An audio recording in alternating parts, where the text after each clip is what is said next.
eBay or John Pye auctions? Well, there's a little story I'm going to tell you so you can make your own mind up. When it arrived, the safety plate, the back plate, was all undone and the feet were missing, so it won't stand up, it just falls over. Well, that's a chance you take with an auction, I understand that. But you do expect it to work at 70 quid. Now, I plugged it in and on the screen there was a fault and it said there was a fault. So to me, the seller knew it was faulty and he's put it in the auction anyway.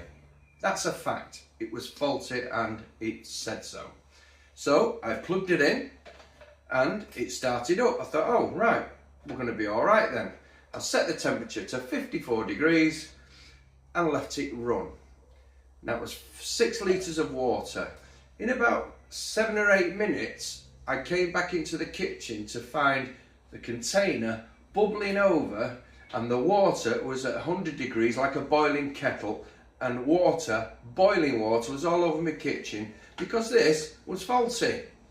Now, I contacted John Pye, I said this item's faulty, it nearly caused a serious accident in my kitchen, what are you going to do about it?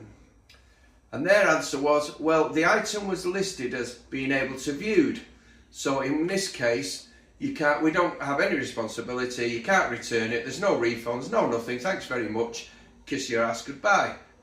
Which I don't accept, but I have to accept it because they're in the terms and conditions. Once you read them and it says the item can be viewed, I'm not going to travel 250 miles to view an item, and how can I test it anyway? They haven't got testing facilities as far as I know. They're not going to give me a container with water so I can test the immersion of it and see if the safety feature works. Wrote back to them and give them the choice. I told them I was going to review it because I think it was worth reviewing because I've always wanted one of these Buffalo ones, but that's where I am. So beware. On eBay, if there's a fault, you can send the item back and you get your money back, you're protected.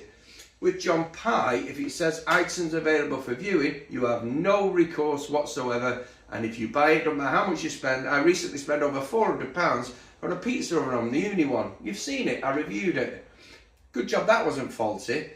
Am I going to use John Pye again? No, I'm not, because I don't think they should be allowed to sell things and then completely have no responsibility for it when it's faulty and dangerous.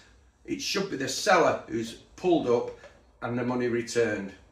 Right, that's rant over. This is going in the bin, which is what I told John Pye will, and that is where my subscription to John Pye and my usage of John Pye is also going. Straight in the bin. I'll stick to eBay.